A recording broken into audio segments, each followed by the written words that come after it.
ضع قلبك في كل مكان وتخيل أثر الإحسان، أن تأتي بعطاء يديك كي تصنع فرحة إنسان. في هذا اليوم 23 من شهر أكتوبر لعام 2023، وهو اليوم 17 من العدوان الغاشم على أهلنا في قطاع غزة. ما أجمل هذا الإحساس، لا يوصف حتما بمعاني. إنسان كوكبي النون، عنواني هو حيث أكون، قلبي بالعالم مسكون، يصعب تحديد العنوان. قمنا اليوم بتوفير المواد الغذائية والطرود الغذائية لأهلنا النازحين في مراكز الإيواء المنتشرة في قطاع غزة، ونحن اليوم في محافظة خان يونس تحديدا جنوب قطاع غزة.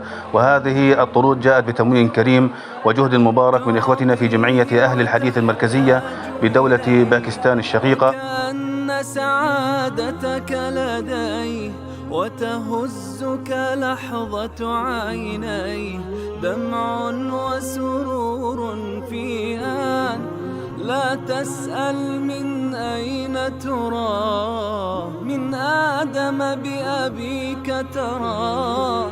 عش معه أرضا وحياة، حبا مختلف الألوان، بالخير ومنح الرحمات ستفاجأ بصدى البركات، من كل خبايا وجهات لم تخطر لك في حسبان. إنسان كوكبي النون.